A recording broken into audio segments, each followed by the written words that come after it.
Hi besties, last week we dove into how that Daily Mail reporter suddenly appeared with a brand new declaration meant to rewrite the narrative. But Blake instantly struck back with her own explosive response, urging the judge to demand those hidden documents. And now Leslie Sloan has stormed in with her own filing, declaring this entire move is pure bad faith and demanding attorney's fees even though she already made that motion months ago that still sits unanswered. Yet thanks to a rule allowing fresh motions if new evidence surfaces, Sloan is pushing hard, clearly aligned with James, who seemed determined to orchestrate a strategy that would both pressure Blake into disclosure and secretly line Sloan's case for fees, which feels outrageous considering he sent Wayfair a stack of documents last June labeling Sloan a liar and admitting she masterminded a smear campaign against Blake before Jed Wallace was ever hired, with his own signed statement exposing how Sloan planted stories with him to damage Blake's reputation. And now Sloan and her legal team parade this as a smoking gun, insisting the court award fees and costs under anti-SLAPP protections and its inherent powers, claiming Wayfair's filings were knowingly false, designed to inflame the public and silence Sloan, when in reality the voices silenced here belong to Wayfair and every critic who dares speak against Blake. Because the most they ever alleged with any semblance of weight was Sloan supposedly telling James Vazuka that Blake was sexually assaulted, a claim based entirely on one vague text from him reading. Now she's saying Blake was sexually assaulted, but in his June 24, 2025 declaration, Vazuka swore she never once said Blake was harassed or assaulted by Justin Baldwin or anyone else, and revealed Wayfair never even consulted him to clarify his meaning. Yet in his new declaration he now unveils a bombshell text chain dated December 25, proving in black and white exactly what was really said, setting the stage for a courtroom twist that could shatter everything. But the drama doesn't stop there, because this new revelation instantly raised even bigger questions. If Sloan is now relying on texts that James himself never clarified until months later, what does that really say about the strength of her claims? The timing alone feels like a deliberate play to stretch this fight further, keeping Blake trapped in a cycle of accusations and denials while the public watches every messy detail unfold. Viewers are left wondering if this is truly about justice, or if it's simply a power struggle built on strategy and manipulation. And the most shocking part: sources close to the case hint that more private conversations, hidden for months, may still surface. Conversations that could completely flip the court's perspective and either devastate Sloan's credibility or push Blake into an even more dangerous spotlight. This battle is nowhere near finished.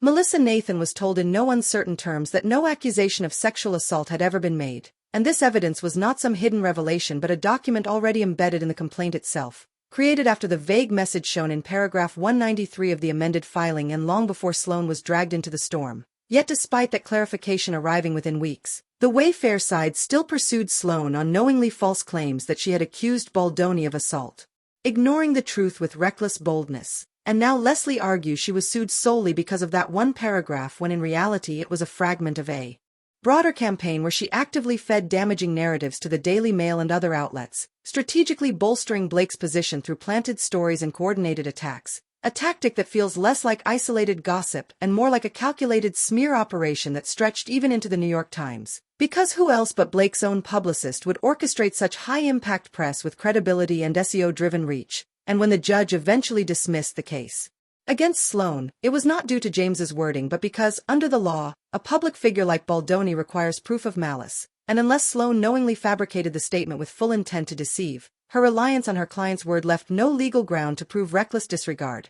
meaning the alleged smoking gun never truly existed. What made the courtroom even more tense was how both sides began bringing forward completely different interpretations of the same evidence, almost like they were telling two separate stories under the same roof. On one hand, Sloan's lawyers painted her as a loyal professional unfairly targeted, insisting every action she took was rooted in defending her client's reputation. On the other hand, Wayfair's attorneys accused her of operating behind the scenes to manipulate headlines, stirring controversy that could destroy Baldoni's name permanently. The clash wasn't just legal, it was personal, emotional, and calculated to sway public perception. Every document, every email, and every witness statement became a weapon in this battle of influence. Observers in the gallery whispered that The outcome might not only impact Sloane's future, but could also reshape how publicists and reporters handle sensitive celebrity scandals moving forward, making this fight bigger than anyone expected.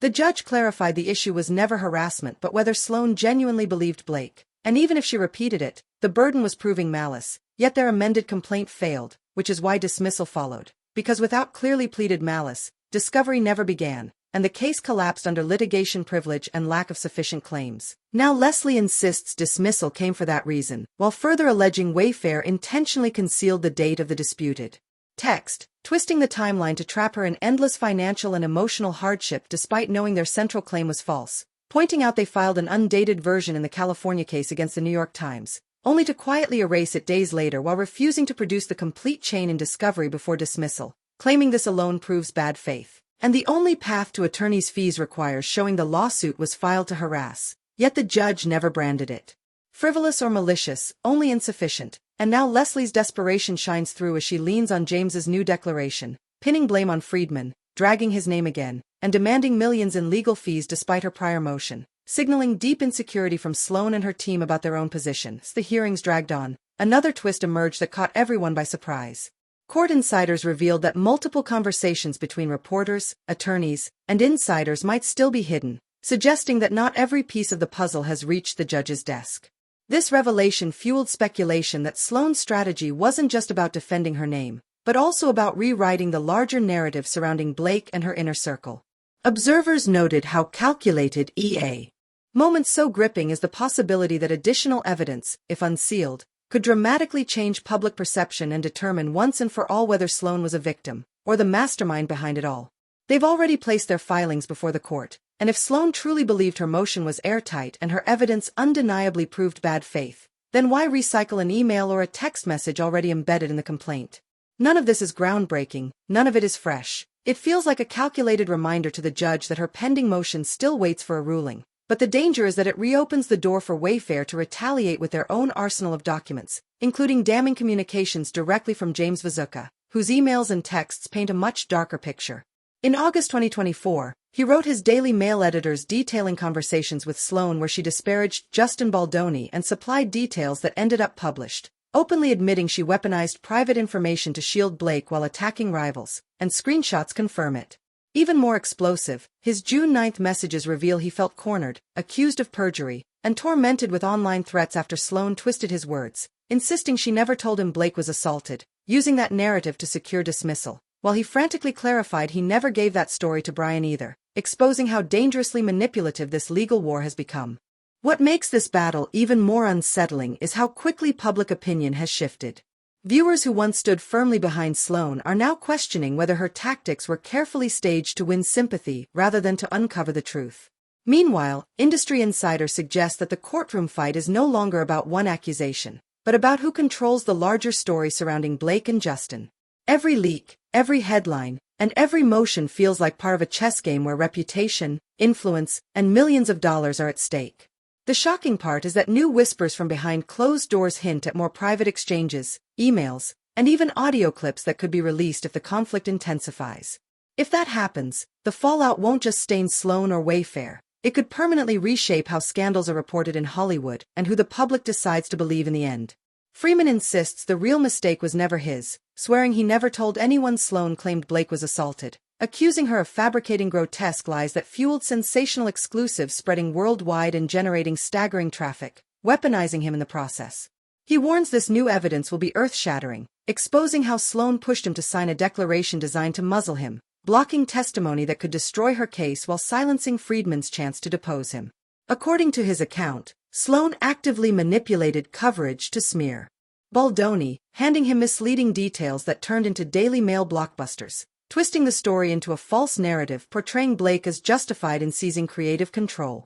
Leslie allegedly told Vazuka Blake was sidelined during intimate and abuse scenes, that her input was ignored, and that conflicts forced rewrites, all under Colleen's guidance.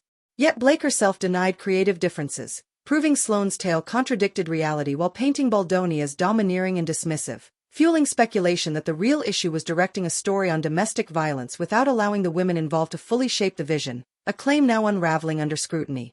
As the filings gain traction, whispers began spreading through Hollywood boardrooms that this case was less about facts and more about control over narratives shaping powerful careers.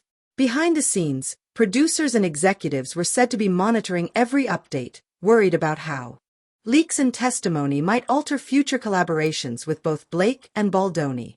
Some even hinted that private conversations between studio insiders could surface, showing just how far reputations were traded to secure influence. At the same time, journalists chasing the story revealed that Sloane's team was constantly shifting positions, adjusting arguments to maintain an upper hand. This constant back and forth created an atmosphere of chaos where every revelation added fuel to speculation. The uncertainty leaves observers questioning whether the truth will ever be fully uncovered, or if this entire saga will end up remembered as one of Hollywood's most damaging battles fought outside the big screen. Christy Hall, and let's remember, this script wasn't born from some faceless machine. It was crafted by a woman, drawn directly from the book's raw source material, and twisted just enough to paint Justin as if he had deliberately abandoned the PR spotlight, leaving Blake and the rest of the cast to carry months of promotion while he stayed in the shadows. The truth is, Justin wasn't permitted to join the promotional circuit under Blake and Ryan's tight grip, yet the narrative was spun to brand him as careless and disengaged, a strategy meant to tarnish his image while elevating theirs. Ryan himself was never tied to the project, but as Blake's husband, his protective instincts inevitably surfaced, fueling whispers of deeper involvement that Blake's team rushed to bury. By the time Blake insisted he rewrote the script to save it, Leslie was already weaving manipulative storylines to the press, twisting timelines so badly that her claims fell apart when matched against actual hiring dates and explosive Daily Mail coverage. Suddenly, the contradictions exposed James Susuka's shifting loyalties, where emails told one version and his public stance another, an inconsistency that shatters credibility in any courtroom. And when witnesses reshape their stories to serve the side that benefits them most, juries are left with little patience, often discarding entire testimonies as unreliable. What's unfolding here isn't just a messy feud. It's a high-stakes Hollywood chess match where every leak, every denial, and every desperate twist becomes ammunition. And now, with Wayfair armed to fire back, the so-called gotcha moment could easily boomerang, leaving Blake, Leslie, and James exposed under the crushing weight of their own unraveling narrative. In the aftermath of these explosive claims, the courtroom atmosphere grew heavier, with every new detail raising more questions than answers. Observers noticed how each side tried to outsmart the other, carefully releasing selective evidence to sway public opinion. What stunned many was the way private conversations, emails, and behind-the-scenes decisions were now being exposed like open secrets, leaving reputations hanging by a thread. Blake's team appeared determined to protect her image, but critics argued that this aggressive defense only made the situation appear more suspicious. Meanwhile, Justin remained silent, his absence fueling endless speculation. Was he hiding something? Or was he simply being silenced by forces beyond his control?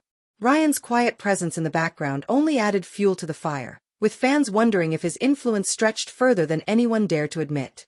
As the tension grew, it became clear that this wasn't just about a film or a script anymore. It was about power, loyalty, and the devastating cost of betrayal in Hollywood's ruthless spotlight.